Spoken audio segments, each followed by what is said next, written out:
Welcome back, everybody, to the Here for the Truth podcast. My name's Joel Rafidi. I got my co-host Erasmus with me as always. To regular listeners, thank you again for being here. To new listeners, we appreciate you being here as well. Today we have Max Lowen in the house with us. She is a survivor of satanic ritual abuse. She was raised amongst a family deeply connected to this global cult. And she has experienced just about the most horrific things that any human being can possibly experience. And I just want to frame here that what you're about to listen to in terms of Max's story is shocking. That's the only word that really comes to mind. And so I would like you to obviously brace yourselves, settle yourselves, and understand that what you're about to hear is going to challenge you, push you, pressure you, and it's going to bring up some darkness. And for me, I think it's really important that we begin to broach this conversation and that we develop the capacity to psychologically understand and integrate the level of evil and darkness that can exist and does exist on our planets. So thank you for being here. Thank you for being willing to listen. Thank you for being an individual who is inclined towards the truth, who wants to leave no rock unturned. And if anything, we hope this episode is inspiring to you, as it definitely was for us, in being able to hear firsthand an individual overcome just about the most horrific things that there is to overcome, and to come out the other side shining so brightly and so powerful. You are now listening to the Here for the Truth podcast, hosted by Joel Rafidi and Yerasimos. Max is a global citizen, having grown up in various countries. She's trilingual in Italian, Spanish, and English. She is a survivor of satanic ritual abuse, torture, and trafficking, who went on to do her healing work and train in trauma and recovery to help other survivors and those trapped in the cycle of violence. Max created a show called Unbroken, where she interviews survivors, truth warriors, healers, and teachers. She integrates the knowledge she has about the global deep state political machine with issues such as child trafficking and trauma-based mind control to help educate people about the global control structure that keeps humanity trapped in cycles of individual and collective trauma and control. Knowing the truth facilitates finding solutions to the myriad of issues facing humanity, and Max shares her knowledge about healing and recovery in an effort to assist individuals in looking inward and doing their shadow work. The restoration of humanity and our beautiful planet begins with each individual healing themselves and stepping into their fullest potential and power. Inner awareness of self and outer awareness of the social engineering and harvesting of humanity and all life on the planet are necessary components to achieving freedom within and without. Max authors articles analyzing the truth behind a variety of geopolitical programs and is currently working on a book about her life, as well as creating a trauma training protocol that can facilitate healing for all trauma survivors, including those ritually abused. She's an advocate for children, whom she considers our most precious asset and the future of the human race. That was so beautifully written, Max. Thank you for being here. Thank you for having me. It's an honor. No, the honor is all ours, truly. One way we always like to kick these off, particularly with the first-time guests on this podcast, is we want to dive a little bit deep into your personal hero's journey, which obviously it sounds like is a very deep one. So I guess my question is, what are some of the most catalyzing, profound, transformative moments that have led you down the path that you're down now? So I think the profound moments are just the long journey back from the first 18 years of my life in a variety of ways. Bit by bit, I put myself back together. And I think the thing that moves me the most is to expose the truth, because this global cult, as I call them, operates on secrecy and deception. So we need to know what's going on And truth is light. So that's one aspect of it. And that's one reason I speak out. And the other thing that I think is super important is that everything is inside us. We're actually way more powerful and full of potential than we know. We've been dumbed down and, our consciousness has been restricted. So it's going in there and putting ourselves back together, because the global cult uses trauma collectively and individually to fragment us, which then it's called trauma-based mind control. Then they can program us. And you see it today. You've seen it after what happened the last few years. So go in there and heal yourself, put yourself back together, remember who you are, put all your pieces back, step into your true power. At that point, I think what comes is a remembrance of what's our mission? Why did I come here? We all came here to do something together. Then we join with each other because they've divided and conquered us in every way they can. And the only enemy we have is them.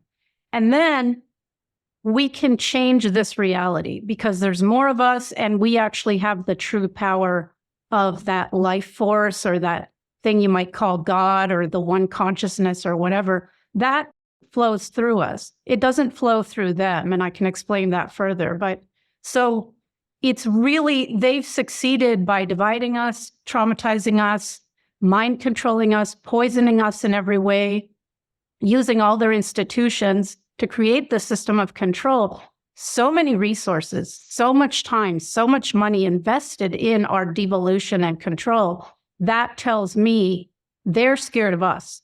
We actually hold the key. We can change this reality, but it has to start in here with us. And it has to start with people like you guys and myself who are putting out the truth, So that's kind of what drives me and what my passion is. And I can tell you kind of the story of what happened to me because they're doing this to kids still today. So that's the other thing. We need to know. And people have told me oh my God, this is heavy. I don't want to hear this. And I get that totally. And I have compassion for that. But it's kind of the same thing as if you're walking down the street and you see a guy raping a child and you go, oh, I can't look at that. That's too horrific. And you keep walking. Mm-hmm. You've got to know what's going on. And particularly what they're doing to children, because we're responsible for that. We have to do something about it.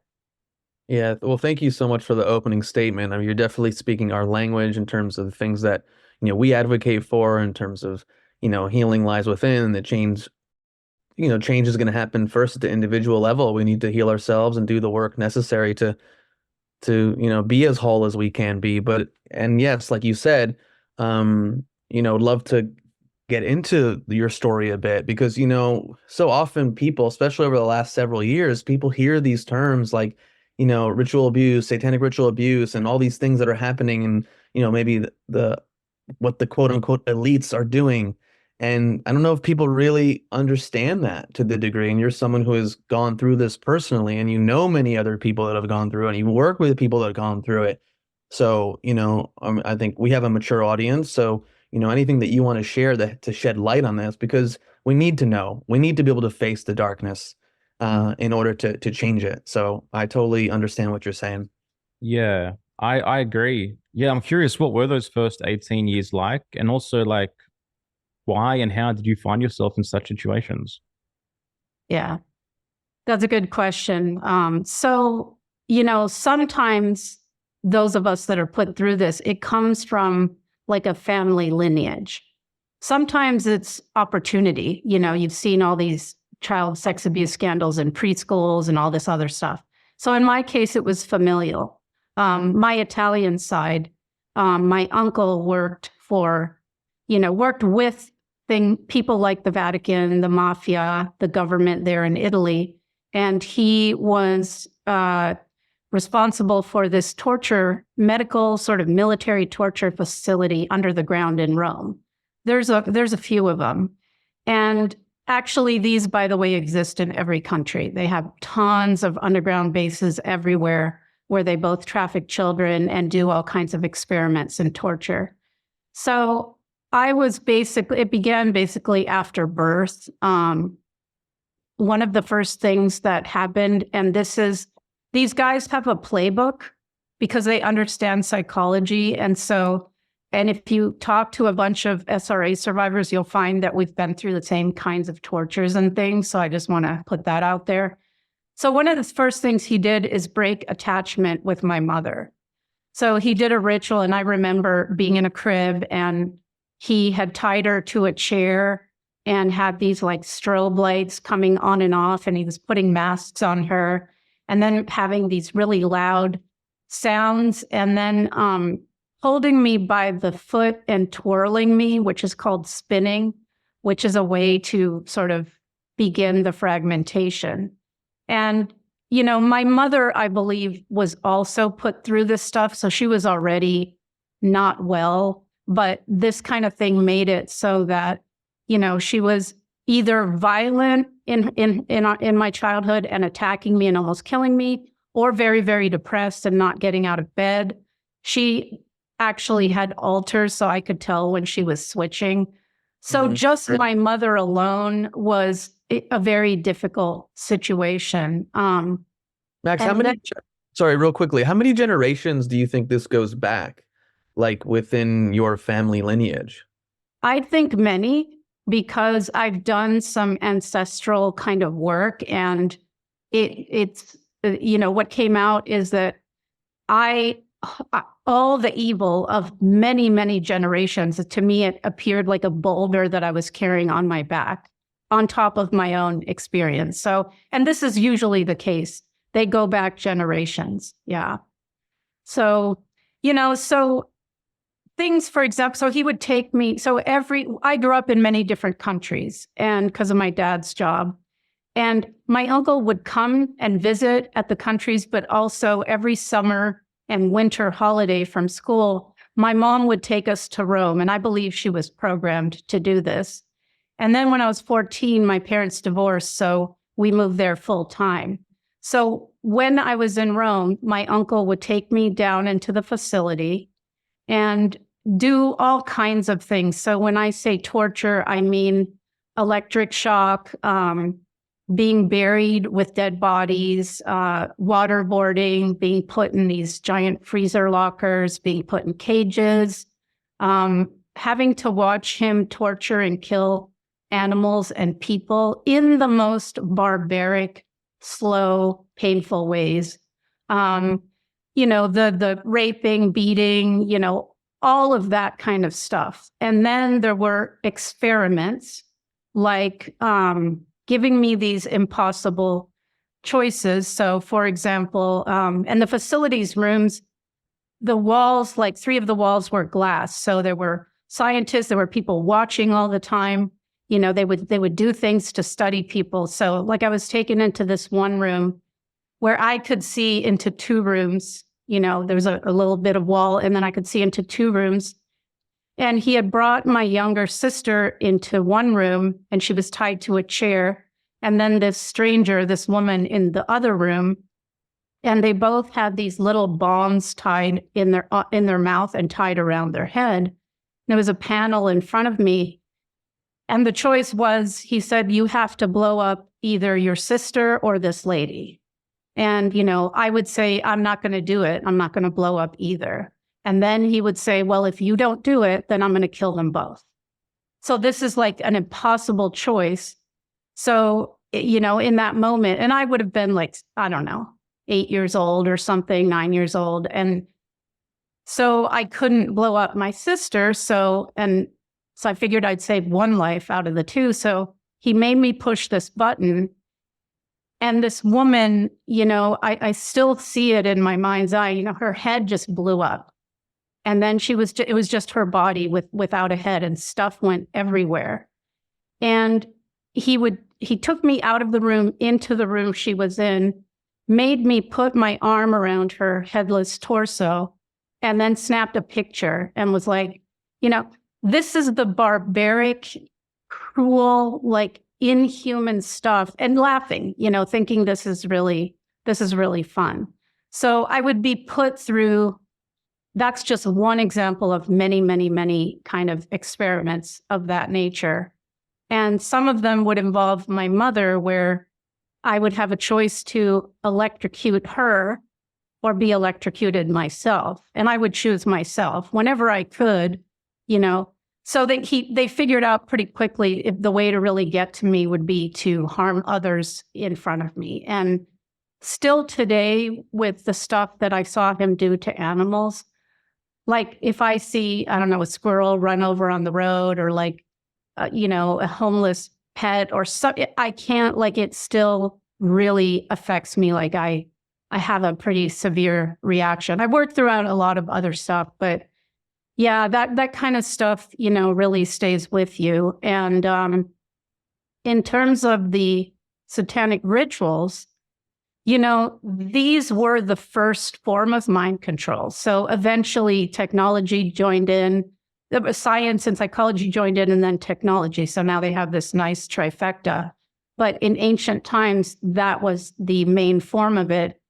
And they do these satanic rituals. And again, I know other people who have been through pretty much the same rituals. And so, one of them would be when I was 14, it was out in the woods and they had a bonfire, and I was drugged with something where I couldn't move any muscle, even like couldn't talk, but I was conscious and could feel everything. And then, had a long line of men raping me. And every rape, they brought these cages of animals, and every rape, they'd throw one into the fire. And so that sometimes still haunts me too, like animals scream. So like that sound, in my ear. A lot of rituals involve forcing kids to eat. They will literally kill and cook human babies and force kids to eat the flesh. There's the parties, the hunting parties, where I would be taken to these mansions with grounds, and other kids would be there too. And they would either put certain costumes on us or strip us naked, and you had to run and hide. And then these elites that were gathered there, and they're drinking and hollering and having fun. And then they go and hunt the kids. And then when they find the child, then you get raped and tortured or whatever they want to do.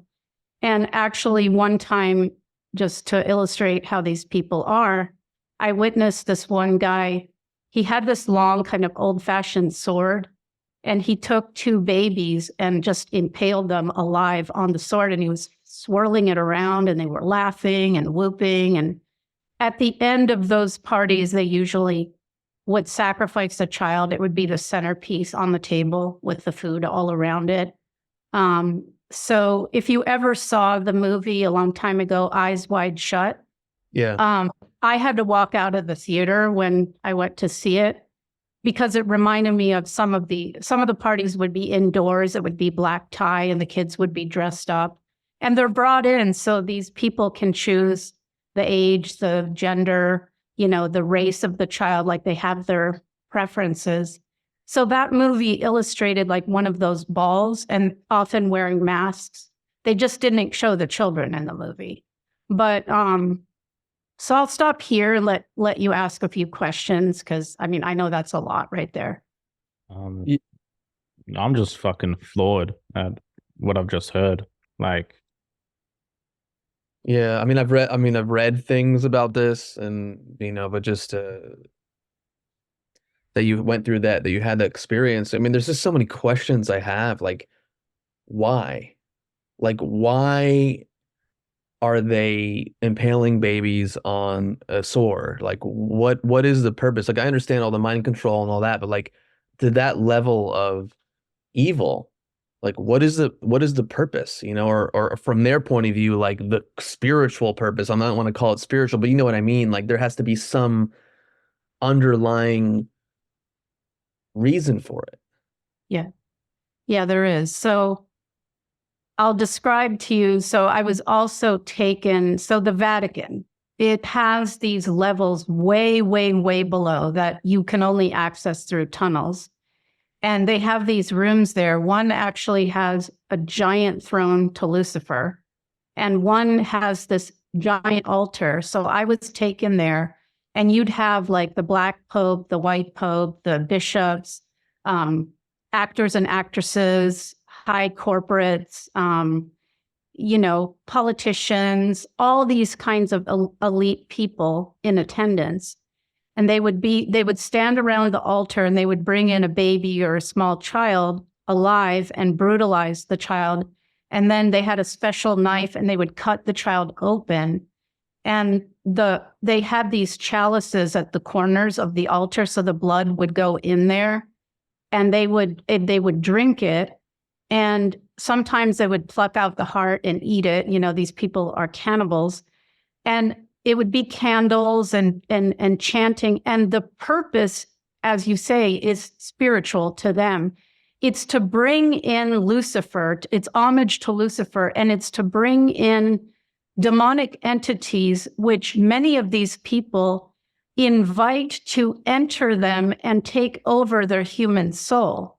So this is what they consider, because Lucifer can give them power, fame, and wealth. So they will sell their human soul and that connection to the true creator, but they worship Lucifer as the true God, right? And so if you think about it, little children are the closest thing to God that you can get. So it's also, pardon my French, but a fuck you to God.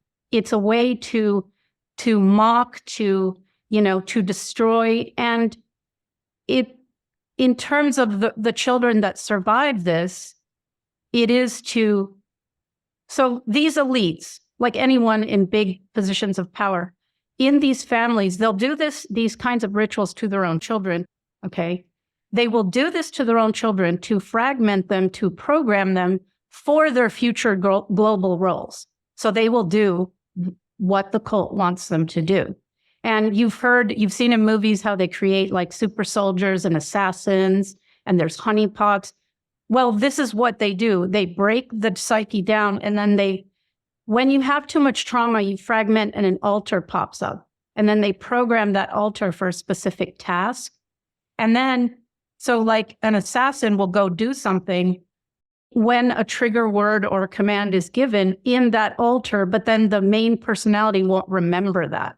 So that's just to say that's another reason they do these things, because even watching this kind of stuff is hugely, obviously traumatic. Just hearing about it is traumatic, right? Yeah. So were you meant for one of these global roles? Is that why it was happening to you? I believe so. I was trained to, like, I have an audiographic memory. I was definitely trained. So they train you to sexually service adults.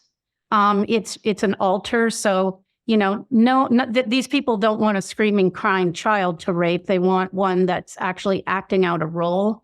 So I was definitely groomed as one of those honeypots. My family was political. I speak many languages. I grew up in many countries. So I'm still putting some of that together, but I think there was a role that I would have had politically, or perhaps, spying or being, behind politicians. I'm not sure. But like when I went to college, I breezed through because of my memory, So that's my suspicion. And like I said, I'm still kind of putting that piece together, but that's as far as I can tell. Yeah. Yeah. What is it like? How can you kind of escape the system a little bit, whereas maybe other family members or people that you knew growing up have not? And also the fact that you're able to speak about it and inform people about it. I'm always curious about that, like why that is. Yeah. Well, many people have escaped, and I know a lot of them. Like my friend Jeanette Archer, who speaks out about the royal family having abused her. She was trained to be something called a mother of darkness. And so she was trained in like how to psychically attack and kill and stuff like that. And when she was 21 in a ritual, she just decided, fuck no, I'm not doing this anymore. And she went after them. So what they built her up to be, she used against them, right? And so in a similar fashion, I did something like that when I was about 17. there was a ritual I was being put through. They like to do a lot of Jesus rituals. So they were having me carry this huge wooden cross, and I saw my sister hanging by her ankle from a tree, and I'd had enough. It was 17, 18 years of this insanity, and I just blew. And my uncle was there. There was some clergy there, and they can train you. I know this sounds fantastic, okay? But they can train you to manipulate elements. So I had some training with air. And so when I got angry, the air started to swirl. It was dusty. It was outside. And it was like a little bit of a tornado. So they lifted up off the ground a little bit. And this part of me came through and said, that's it. I am fucking done. You will not touch me ever again. And this voice just said, because you know what I can do. But I think the main point of that story is that I said no. Okay. And that goes for everyone on this earth. When you don't say no, they consider it implied consent. They tell us what they're doing. It's written in documents like Agenda 21. It's in movies. It's in other texts. If we don't say no to their agenda, then they consider that consent. And so I just said no. And I think that is it sounds kind of simple, but there's a huge power in just saying no more. So I got to this point and I just said, that's it, I'm done. And I left Italy and I came here to the States, and that was it. And my friend Jeanette had the same thing where they let her go at that point because she blew. And this is the case with many other survivors, who have survived and who have left. Yeah. Well, it makes sense too in terms of like the power of the individual, whereas you can try to utilize these techniques and tactics on an entire group of people, but not every soul, every spirit is the same. So the idea that there's going to be the same result with everyone is, it's not going to happen. And so it makes sense that it'd be people like yourself and others who, get to a point, and like you said, say no. And I would add to that, ever since I was a small child, I came in connected. So I was able to communicate with it. The avatar for me was Jesus, the figure of Jesus. So I would, when I would be like in isolation for days, I would be communicating. I would be in another dimension. So I had this connection, which they tried to break, constantly. And that also helped me to survive. It's that connection with what you call your higher self or the creator or, the all. And I even actually, when I was young, remembered that I wasn't from here, that I had volunteered to come to this planet for the major transition time, which is now. And when I was 5 and I was living in Africa, I was lying outside at night looking at the stars. And I had a vision of all these stars falling down to the earth. And this voice said to me, there's a bunch of you that came, and hang in there, stay alive, because you'll find them later.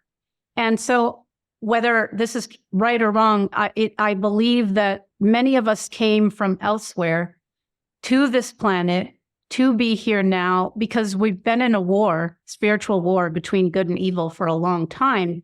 And this planet is important to the multiverse. So it's not just altruistic. I think, it's like we're elite warriors, that came here because what happens here affects everything else, which in general is the case. Everything's interwoven and interrelated. So that knowing also helped me get through. There was a part of me that, does that make sense? That was connected elsewhere. And so I wasn't just in that life. And so like you haven't heard from your uncle or any of these other people since leaving? No, I mean, I know of them. And, here's an interesting thing. My theory is that he took in one of those entities, and that's why he was able to be so cruel. And I heard about 5 or so years ago when he was like in his early 90s, that he had been in a car accident. And according to my mother, who sent this information, he was suddenly not home. So after the car accident, he was completely blank. He didn't know who anyone was. He didn't remember anything about his life, and he was regressed like a small child. And my theory is that at that moment of the accident, that entity left him, and he was just sort of an empty shell. He's still alive. I think he's in his mid or late 90s, but obviously I have nothing to do with them. I changed my first name, my last name. I don't want anything to do with those people and, their insanity. Yeah. And so like, I guess this particular cult, like, does it have a name? Like, is it what most people commonly refer to as Illuminati? Like, yeah, I call it the global cult. And then it has many sub factions. Like the Vatican is an essential component of the cult. The Jesuits, they call it the Holy See, SEE, but it's really the Holy See, SEA. And it does tie to maritime law and the birth certificates and all that. And so they were the ones who take custody of our souls. And the Vatican is satanic.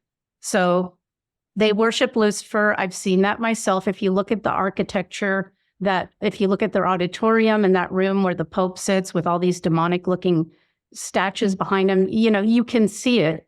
And so their plan has always been to usher in Satanism as the world religion. And I know you can see the evidence of that today. If you saw, I think it was the Grammys, I don't follow that shit, so I don't know what it's called, but that Sam guy and the devil's horn and the women dancing, they do it in the halftime shows at the Super Bowls. There's now Satan clubs in schools. Their agenda was to make Satanism the world religion and bring Lucifer in as the god, and also to normalize pedophilia. And you see that happening as well, right?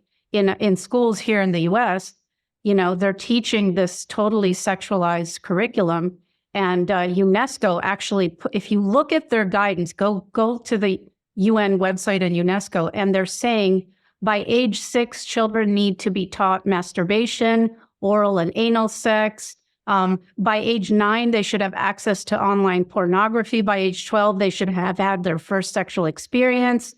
And then you see stuff like pedophiles calling themselves minor attracted persons. And, there's been this deliberate, slow grooming to where we are today. And this whole trans agenda is really a transhuman agenda, a pedophile agenda. I mean, it's many. So all these things that have been going on in the last few years, I see it. I'm like, oh, dang, there it is. They're bringing in Satanism and they're normalizing pedophilia. And that's their wet dream, is to live openly as who they are.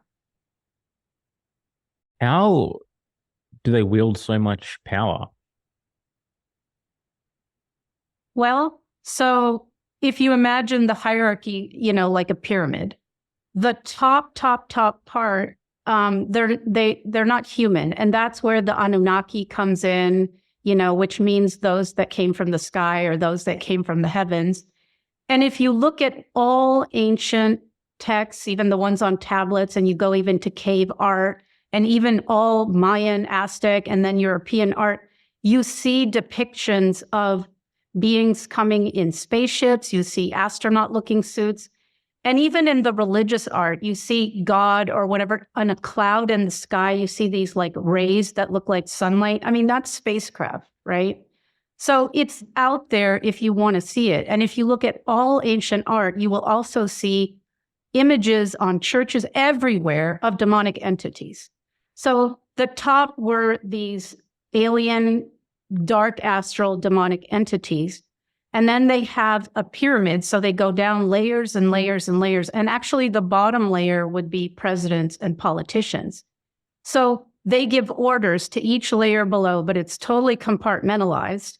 And what they've done is they've infiltrated everything or created it. So the media, social media, the miseducation system, the medical system was created by one of the bloodline families, by the Rockefellers.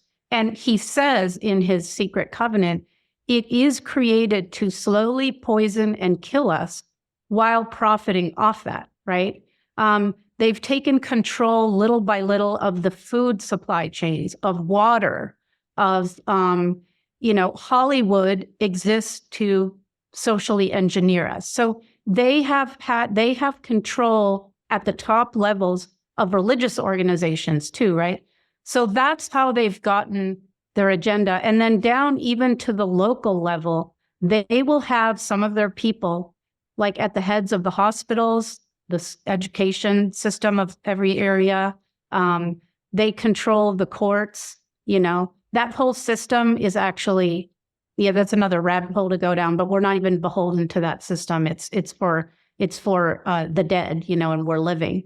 So they have carefully over time infiltrated. So they have absolute, so if something happens, I actually had a client who she had put her children with some babysitting, not knowing, and they were targeted. They were satanic ritually abused. And when she found out, she went to the police, but see, they have someone in the police that's theirs. So instead, she began to be attacked, and CPS was called on her, and her business was infiltrated, and there were attempts to poison her. So, and this is a very common story. Yeah. Right? CPS is a child trafficking arm of our government. And I'm sure you guys know this, the IRS is not a government agency. None of these are. They're private corporations disguised as government agencies. So people think that they are under this authority, but it's all them. So does that sort of answer your question? Okay. Yeah, no, it makes sense. I mean, I know Joel asked the question, but I've watched, multiple documentaries or read articles, and even the whole Jimmy Savile scandal that went down in the UK. And, you have well-meaning police officers that investigate this, and they get to a certain point, and then it's like, yeah, no, you're not going to continue down this line of investigation. Actually, we're transferring you to a completely different department. And, I think within these different institutions, this collectivistic mindset where people, go along to get along to rise up the ranks so they can continue to, make money and be successful. And the people who do challenge the status quo, they just get tossed aside. That's why after, generations and generations, we have these systems where people, quote unquote, normal people are like, how could this even happen? I don't even understand why this is the way. But when you have decades upon decades upon decades upon decades of this kind of behavior, and people are propped up, and then also people are compromised because they're put in situations and they're videotaped, and they're blackmailed. Again, it's a pretty intricate and complex web. Yeah, they've really covered their bases. They're pretty clever. And, to what you just said, when people are like presidents or people in high global positions on their 40th birthday, so if they're not part of the cult directly, then they're inducted. So on their 40th birthday, they have to rape a child and murder a child and do horrible things. And then that's videotaped. And so, so pedophilia undergirds the entire structure. That's kind of what drives the whole thing. And then trafficking children is, besides war, is the highest grossing industry out there. And I was trafficked out of the Vatican myself and saw so many children trafficked. And so, unfortunately, they have really done a great job, but to succeed, like you just alluded, they need people. And see, people can be corrupted by money and offers of, privilege and position, and also controlled by fear and blackmail.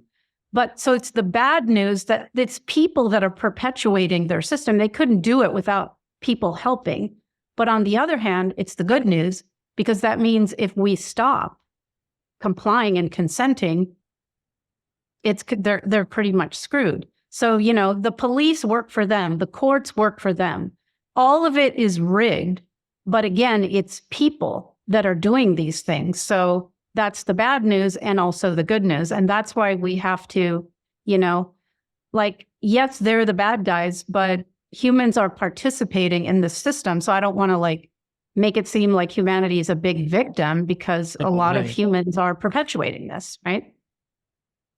Yeah, for sure. It's the people make themselves slaves from a psychological standpoint too. And so would there be any masters, quote unquote, if people Yeah. know and we're like, I'm not a victim and I do not consent to this. Right. If you've ever seen the drama triangle, it's victim, perpetrator, savior, right? And it's a trap. It's a total trap. So you're absolutely right. If you're a victim, you have to have a perpetrator to be a victim, right? And if you're trying to, and that's why it's not good to try and save people, because then you're making them a victim too, right? So they have all, and they know psychology and they know our nervous system inside out. And so if you ever looked at David Hawkins' map of consciousness, I love it because it shows you the lower scale, it's low frequency emotions, survival emotions, fear being one of them. So what they do is they keep humans in fear. You see it, right? There's fear porn. There's always a boogeyman. Is it Arabs, over there supposedly blowing up the Twin Towers? Is it some boogeyman virus? Is it whatever?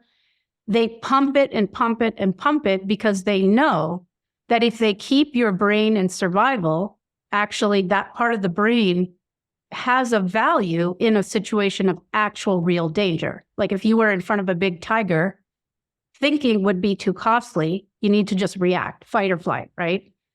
So, but when that happens, the prefrontal cortex shuts down because it has to go offline.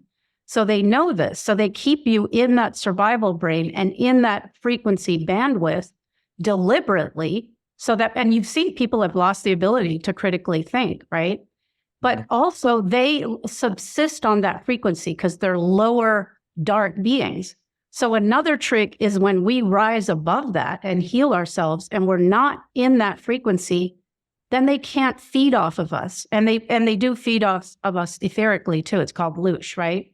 So we're like a big bunch of farm animals to them. So again, we do have the power.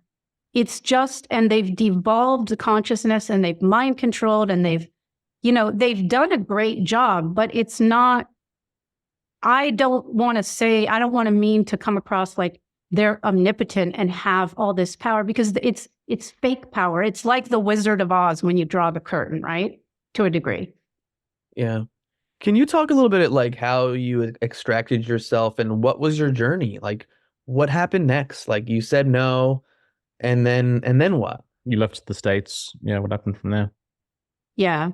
Yeah, because my father is American, there was always a thing about me coming to university here, so I did.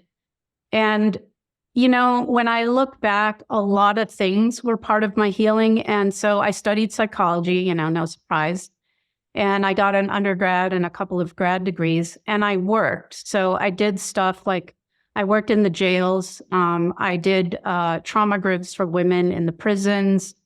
I worked in rape crisis centers. I actually did men's group. I ran a batterers program for a county on the East Coast. Worked with homeless trauma survivors, things like that, with abused kids. So that was a part of my journey, because when I was in that facility watching people be hurt, I was totally helpless. So now it was like I found my agency and helping people. And there was no kind of population I couldn't work with because, I'd seen it all, right? So helping people with trauma helped my own trauma, and it gave me a sense of empowerment. Eventually, I ended up in therapy. And so actually, I got pregnant and I married and I had a daughter.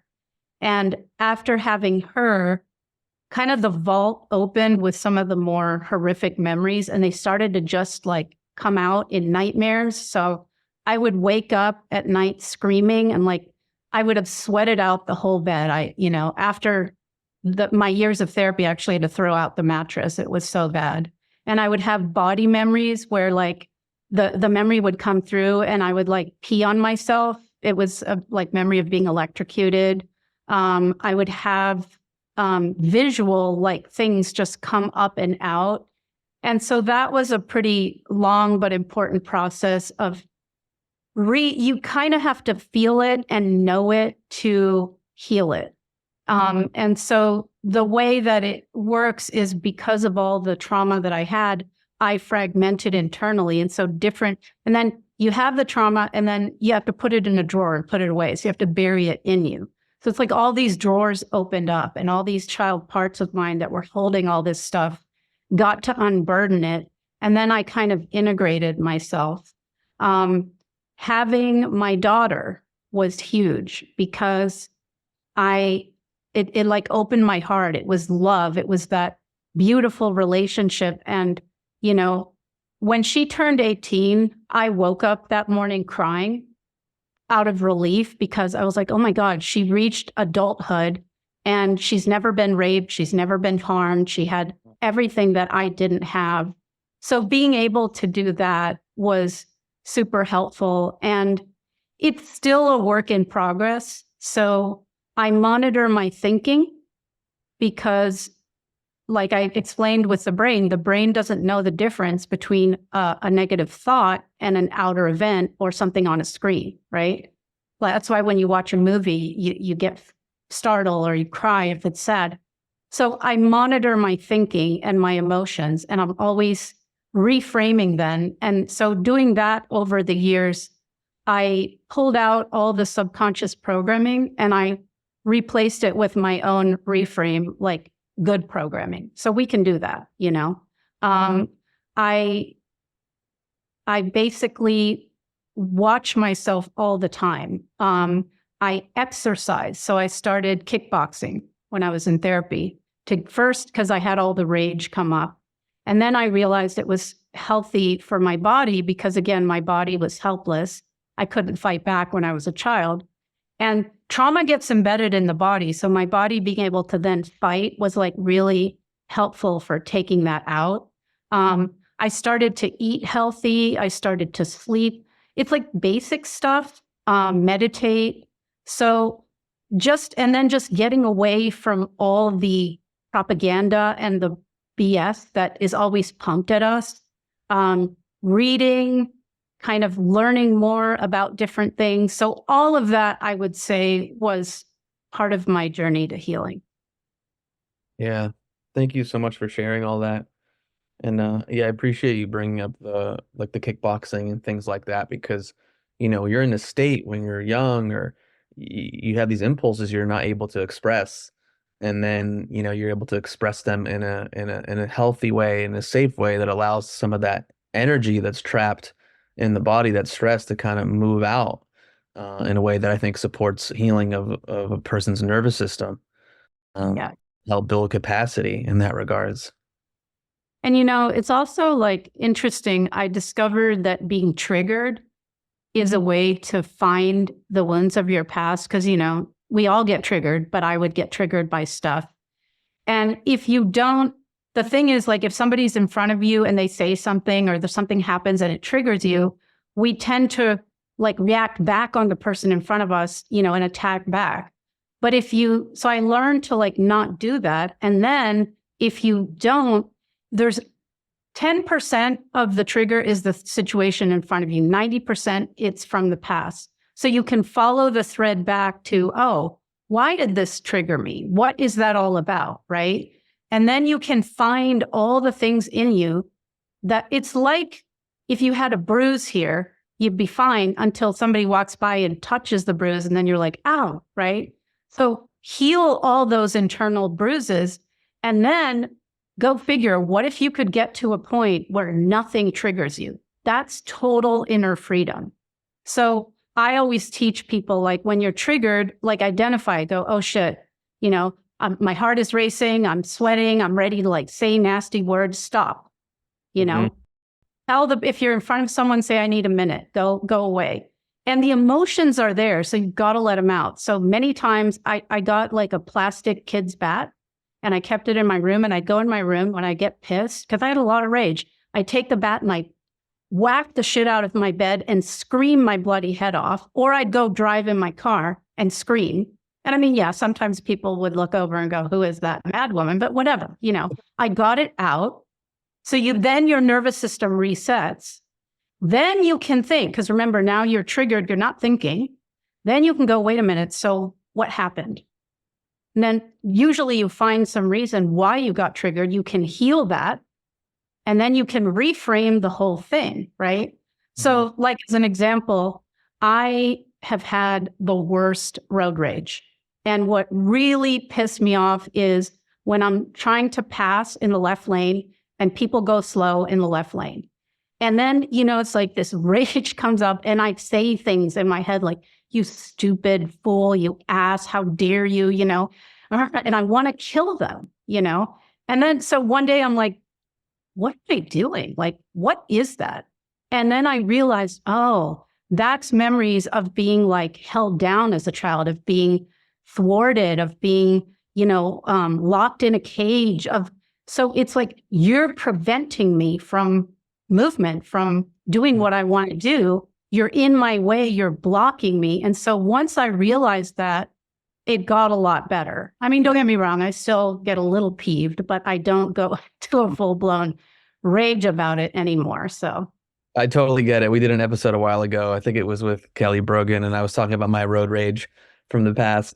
And it is interesting though, because I think the key is, and this is because awareness is one thing. You could be aware that you get triggered, but can you create more space between the stimulus and that response to be able to even do the things that you're saying, which is, okay, communicate to someone, I need a minute, or I'm stepping away from this circumstance right here. That's where it starts. Just to be able to stop and not say the things, send the texts, make the phone calls, throw the FUs out there, raging, and this is the dance. Yeah, and I mean that's the process of reclaiming one's power, really, because I mean the things and the people, the events that trigger us, like they're the things that hold power over us ultimately. Yeah. It's sorry. There you go. I was just going to say, I agree. It's like, and I used to do this when I worked with the men, because initially they would say, well, because they would be arrested for a domestic violence assault, and they would either get a choice of jail or 6 months of men's group. So right in the beginning, they would be like, well, so I would say, you got to go around the room and share either the incident that got you arrested or some other incident, because we're going to break the ice here. It's like addictions. Denial is a big symptom. It's going to get, and they would say, well, she made me do it. And I would say, wow, that's kind of bad news for you, because if she or anybody else out there has that much power over you, oops, like that's not a good thing. But if we're responsible, now we have the power. So I think that's really well said. Yeah.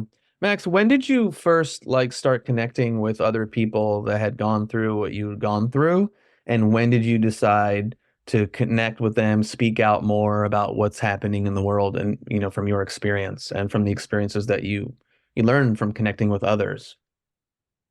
It was just maybe a couple of years ago. It wasn't that long ago. I was feeling really angry at God about what's still happening to children. And I was like, people need to know the truth. And then I heard, it's not like I hear with my ears, but it's that inner hearing. It was like, well, then tell them. And I was like, what? Like me? And so I thought, all right, I have to do something, and that's another step in my healing journey as well, right? Like I got to a point where I'd done enough of my work that I could do the next step. So I thought, all right.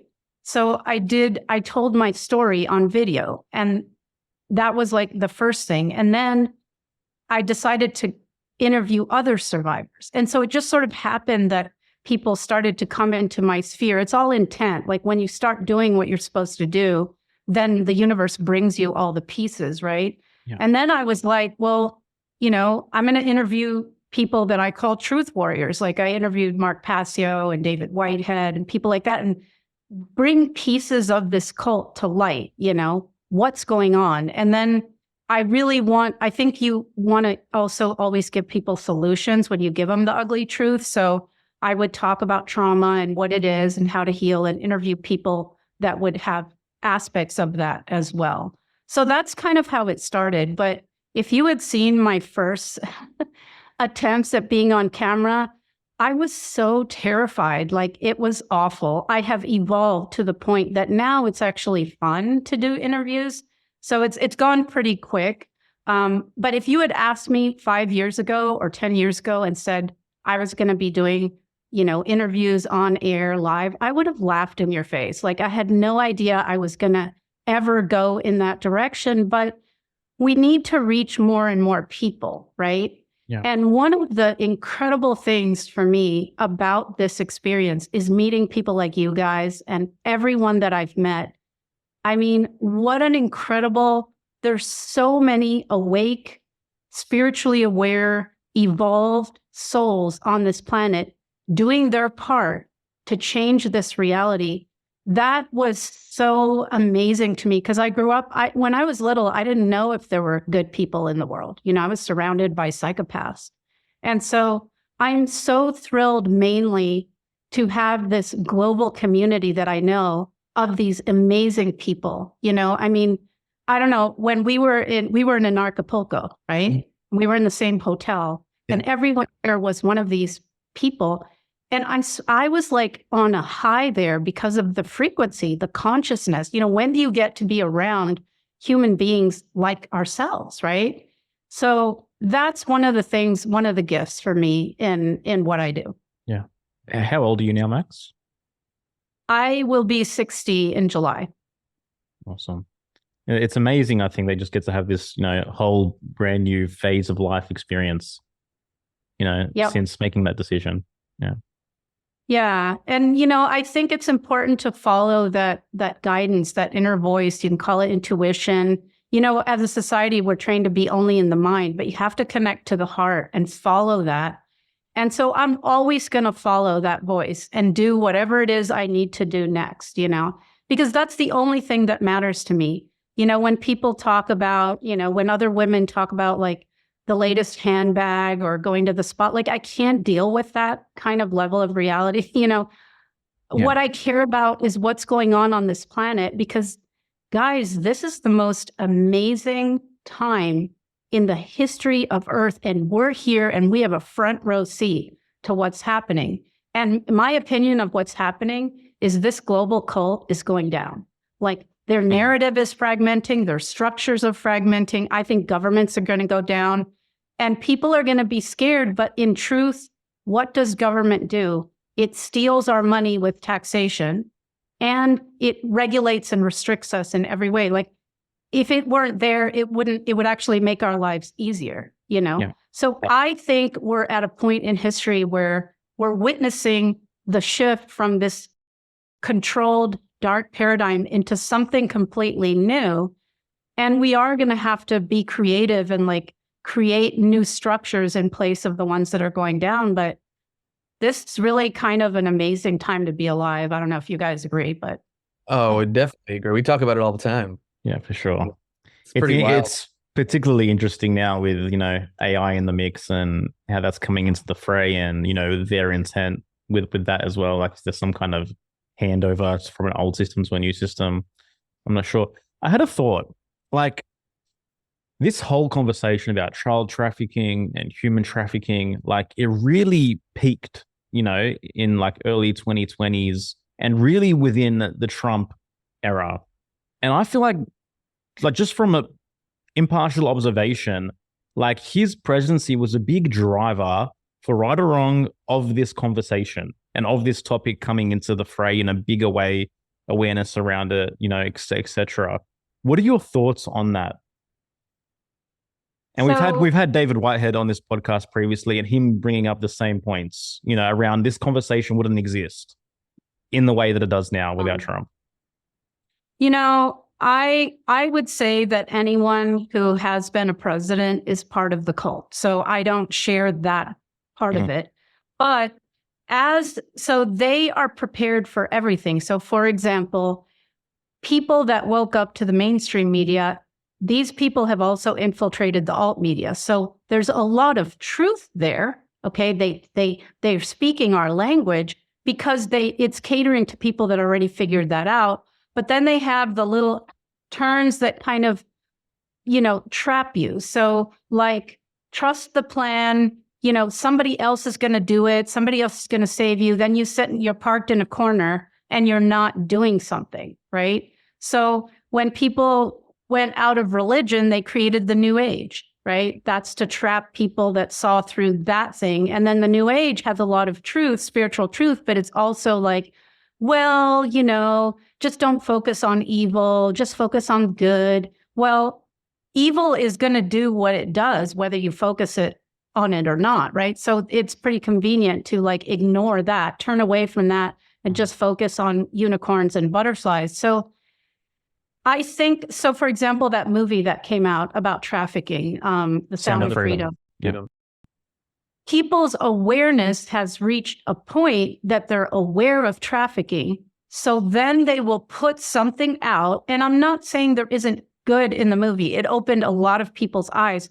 But what they didn't say in that movie, they made it seem like trafficking is cartels. And it is, but they're leaving out that the top of the structure is involved in this, right? So they give you more truth when you, and people have said to me, but why would they expose these things?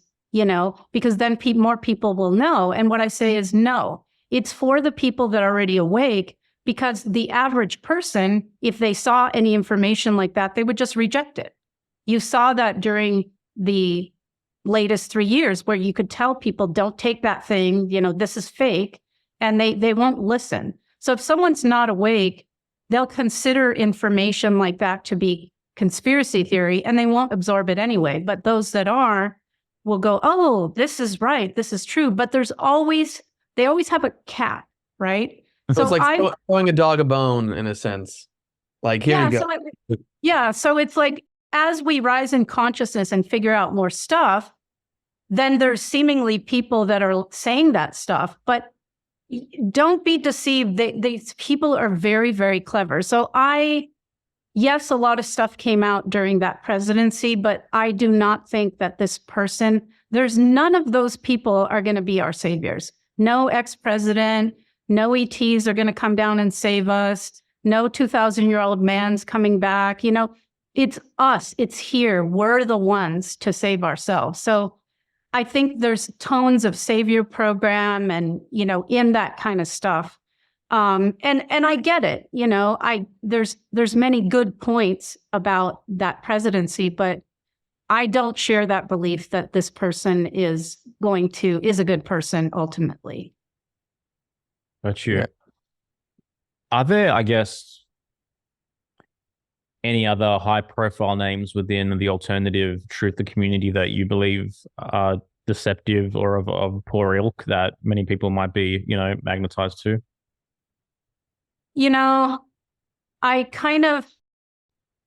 I don't really want to go there, but I would just say this. There's truth in a lot of things that, important or powerful or alt media people are saying. And so don't throw the baby out with the bathwater, because you can receive the good points of it, but just be skeptical. Just keep an eye out, because they're everywhere. And so there's, I don't want to name names, but there's a personality that reveals a lot about the cult that's out there that I've talked to Yerasimos privately about, that is a known, Satanist and pedophile, but presents themselves, as a voice of revealing a lot of truth. And the truth that this individual is revealing is true. So that's great. But it's the wolf in sheep's clothing. I mean, that's not the right metaphor, but they have to, by universal law, tell us what they're doing. And when people wake up to a certain point, then they will cater to that level of people, but they still have their people controlling the whole thing. And I don't want to seem, dark and negative about it, but that's just the reality that I know about. So certain figures, and just to give a more known example, because this is already known, Hillary Clinton. Mm-hmm. A lot of people think, oh, she's done so much for children. Yeah. You know how many children she's raped? She's a giant pedophile. And I'm not saying anything that hasn't been said by people that she has actually abused. So, and she's part of the club, but she will. So the people that we're taught to worship in society and see as heroes are really the worst people. And then the people that speak out, as you know, they either get ridiculed, discredited, murdered, blackmailed, turned in some way. So it's just be careful. Take in the information, but don't glorify anyone because, and beware of the messages to stand down, to let someone else save you, to be told use your own discernment, So I would say there's a lot of good things out there, but just be careful, because if you're out there in any position of, influence, then be skeptical. Yeah. I think that's very, very sage advice. And I think what we need most discernment around is where we're leaking power, where we're giving it away, where we're placing too much onus on someone else. And also where we're not becoming the final arbiter of truth within ourselves. I think ultimately we have to stand as that anchor at all times. Yep. And we have to, do what we can do. So, they're trying to, they burned Texas recently, killed a bunch more cattle there. They've taken out a lot of livestock. They've taken out a lot of the global food supply chain. I mean, in a sense, corporate food is poison. So, that needs to go anyway. But do something about that. We can all grow food on our balconies, in our backyards. We can go to farmers market. You can get a CSA box. So you can start to get out of the system a little bit, like in that way. If you have kids in school and they're being taught all this crazy stuff, take them out. A lot of teachers don't want to teach that. Get a group of parents, pay a teacher, do some homeschooling, do some co-op schooling, try to live. And I really want to say this, it's hugely significant to live with morality. You've got to live the moral life. It's easier to do the bidding of evil. It's easier to look away. It's harder to stand for the truth and to say no and to, live a moral life. But that's what's going to get us out of this pickle. And there's a lot of interesting voices and people, remember Marjorie at Anarchapulco? She has a whole food network and it's about water. And there's a lot of amazing people out there with amazing ideas. So I would say focus our attention on building up that. It's really no point in fighting them, because they've really controlled everything. Just say no to their agenda, to their structures, and go forward and create better ways, for yourself and for others. Yeah, I think that's the way to go, and something Joel and I have spoken about on this podcast, and even with the work we do in our coaching program, and even the people in the so-called truth freedom community that I align with the most are the ones that are talking about empowerment and providing solutions, and are more optimistic. They aren't living in this doom and gloom land. And that doesn't mean we stick our heads in the ground and pretend la la la, nothing's happening. But someone who has the capacity within themselves to understand what is happening, but not put so much energy there and go, listen, I have power.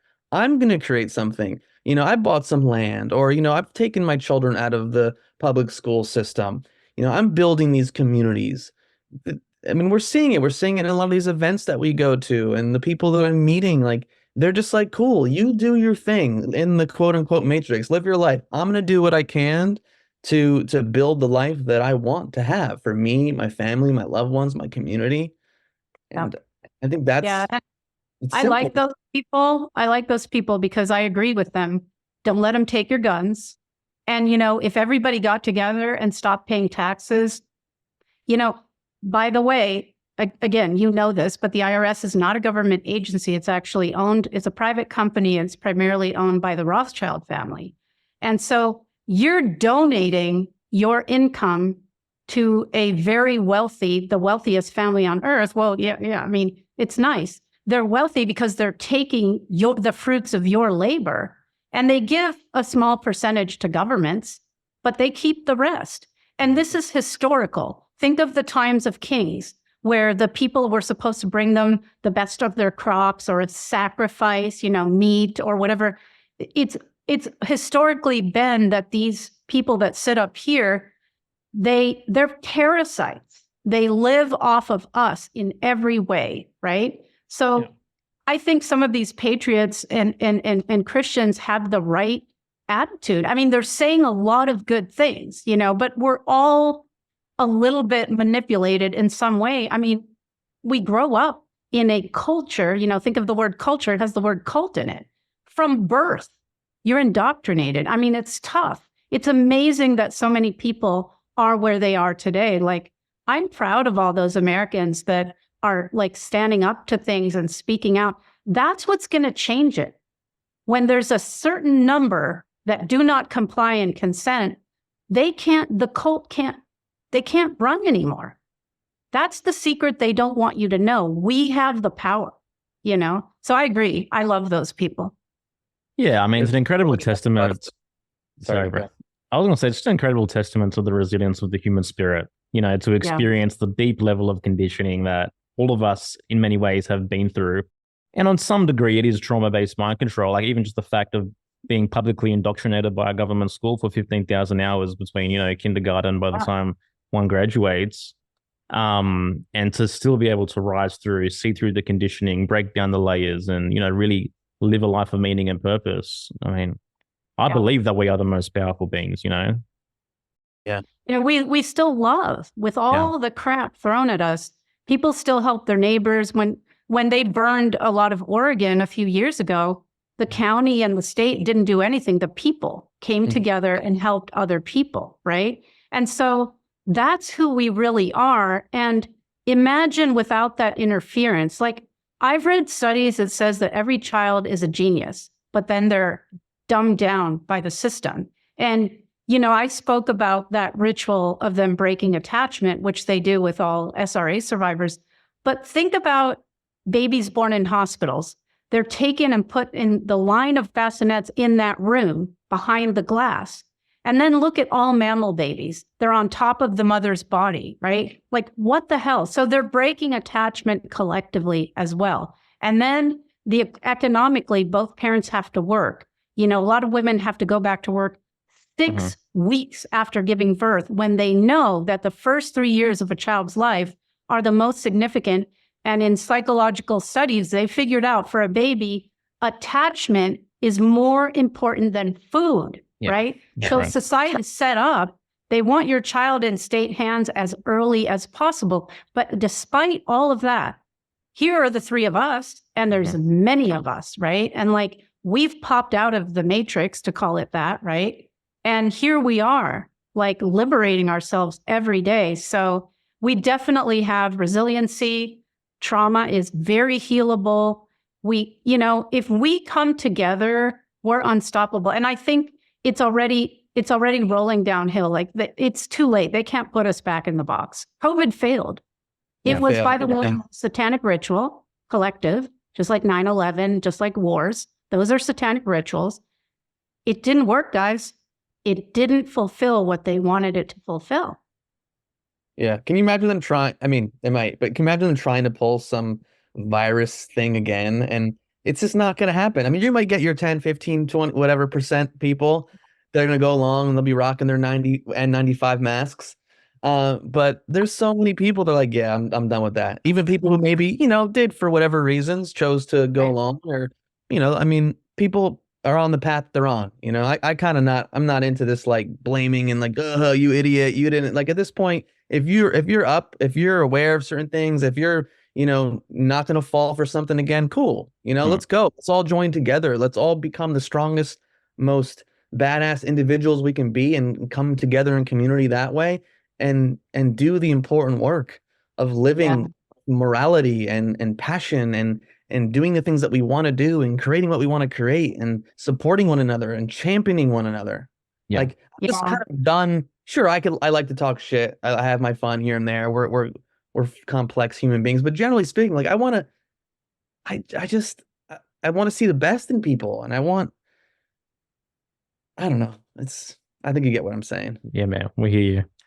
Hey, Max, are you seeing the story broken now about Emmanuel Macron, the French president's wife, being a man? And like, there's no images of this person that exists prior to 30.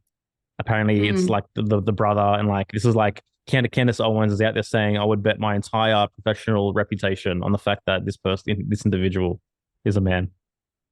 I don't know about her specifically, but this is Yeah. a thing that the Satanic cult does. So I mean, this has been going on for decades before the trans movement. Many of these people, many of these wives are men. We had a president with a wife who was a man, who's a transgender, a few presidents back. I'm sure you know who I'm talking about. It's pretty obvious. Yes, this is a very, very, very common thing. And so they transgender these people that they're going to put in these positions of power. I think, Bill Gates, look at his wife. Doesn't look like a female to me. I can't prove it, but I do know this is a thing that they do. They're one of their, one of their demonic gods is transgender. Has the goat horns and the breast, but is a male.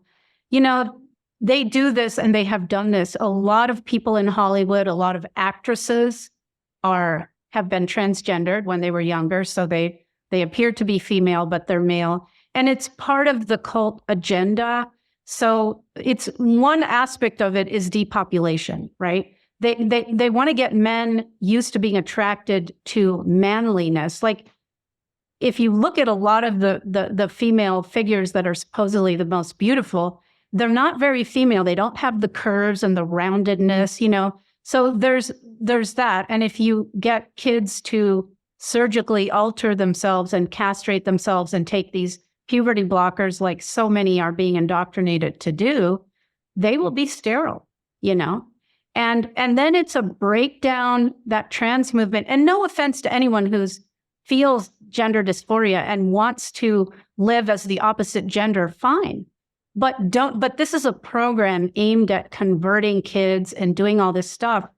And it's also a grooming towards pedophilia. Once you accept all these crazy things, then the next thing is, oh, well, poor pedophiles, they deserve a right to exist, right? There's multiple, and then it's a transhuman agenda, because now you've taken away gender. And then, the next, so alter the body, then implant a chip in your brain, like Elon Musk says. And then, it's just a march towards taking away everything that's human. But yeah, to go back to your point, absolutely. It's super common that just start looking at celebrities, start looking at wives or even just any of the people out there, and start identifying, because, males have the more chiseled jaw, and their hips are more narrow. Like there's a lot of subtleties, but yeah, that's one of their favorite things to do. Do you think this transitioning happens though, like really early? Yeah. As opposed to like, oh, let's wait till they're in high school or after high school. Like it's early. Yeah, because these people are part of that club. So they've been doing this for decades and decades. Yeah. What a story.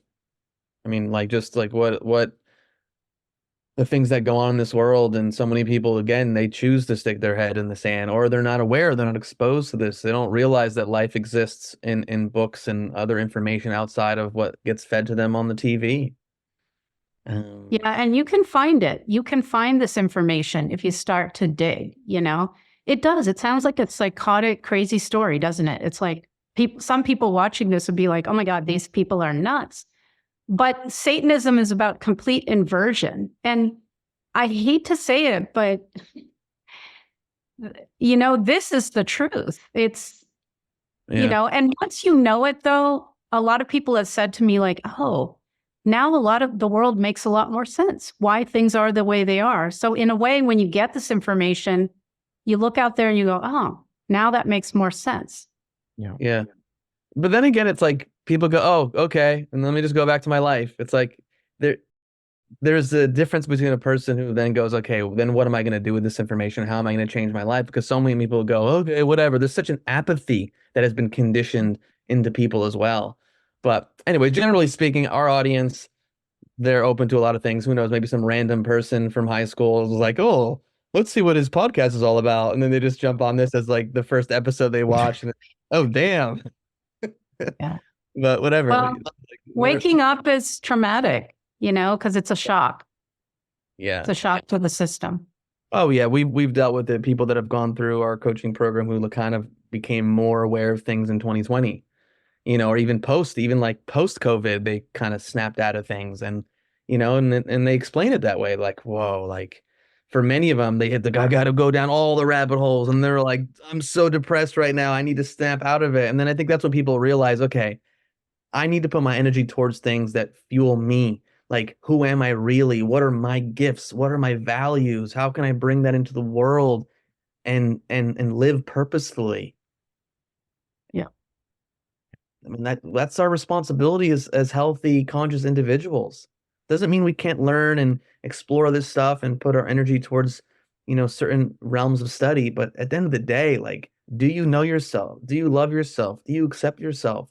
What do you want to create and bring into this world? Yeah, it's a fine line. You need to know the ugly truth, but you also need to balance that out with being in a high frequency state. I mean, love, that's the thing they want to take out. That's why they want to take out the human family. Oh, yeah. They want to make babies in bags, and, it's love. And that's one of our most potent things. So yeah, you've got to go outside and hug a tree, or, play with your dog, or, hang out with your child, or whatever. You have to balance out that learning with living.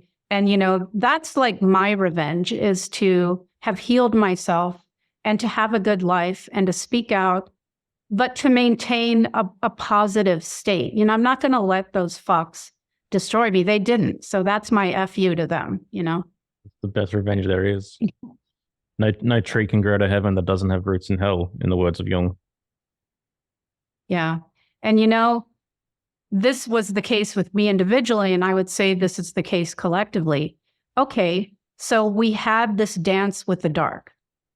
Let's let it elevate us to a higher level of wisdom. We can retain our human nature, that childlike openness and heart and vulnerability, but now we've learned a thing or two. So we can become wise. We can have discernment. And it's like we can jujitsu that and you become more superhuman when you've conquered and you've risen above after that kind of experience, like I did and like so many others. But like all of us as a human collective, we can say, okay, this happened, but let's use it to rise to a higher level of ourselves. So then that's what the dark does. They take a risk. They throw all this stuff at you, and if they can kill you or take you down, they won.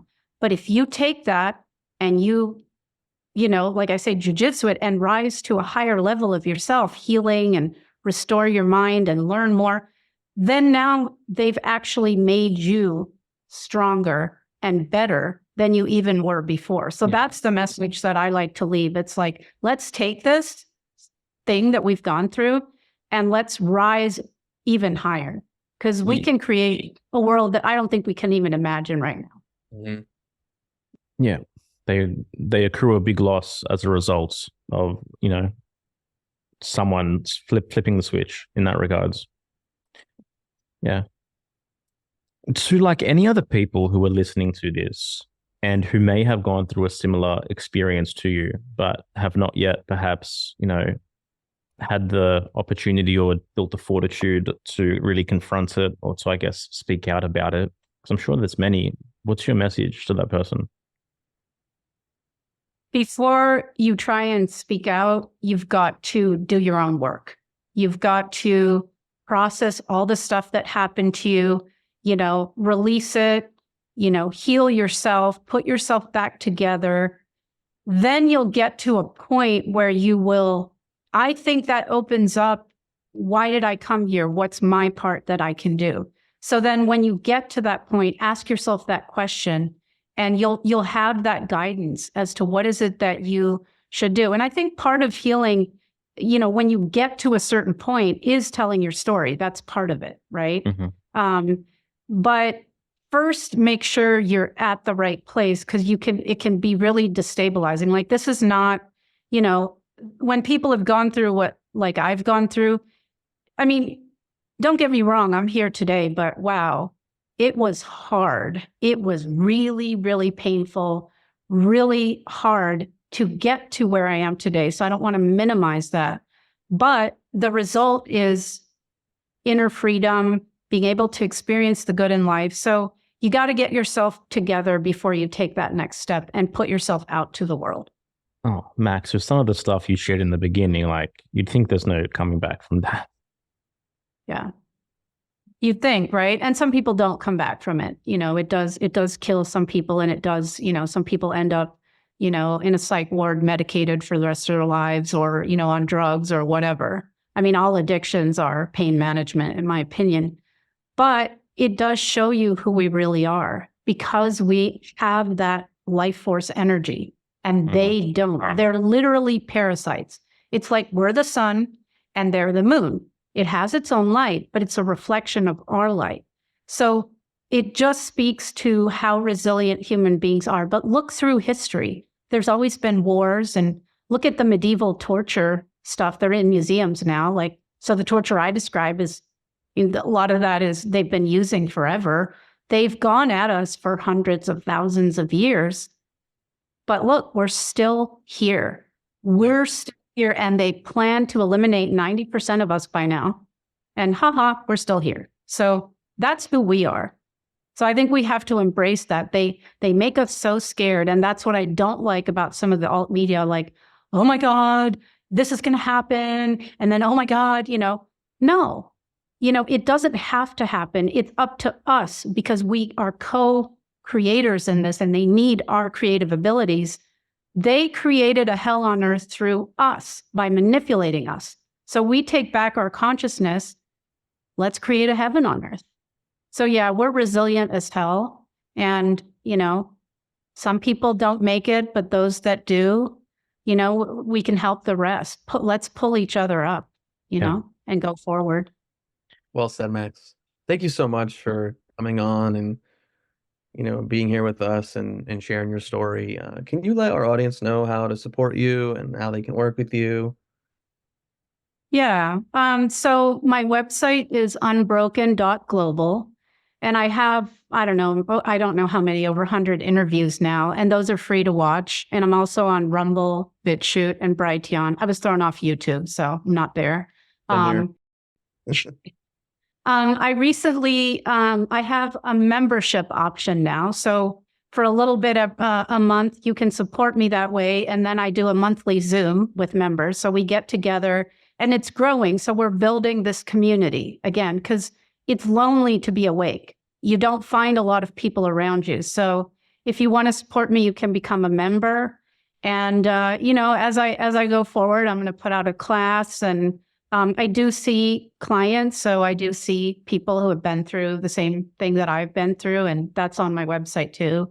If you want to do counseling with me, or, coaching or whatnot. So yeah. And then to come, I do want to have a class for survivors to help them learn about all the tools and things that they can do to help themselves. Because anyone who's a healer, you're helping people heal themselves. You're not healing them. That's a very victim-y model, So yeah. So anyway, you can find me there, but you won't find me on YouTube. I was thrown out for misinformation, and I had my videos on Vimeo, and they canceled me too. So, I consider it an honor, actually. Yeah. But thank you for having me. We'll build it off YouTube as well. Definitely a badge of honor.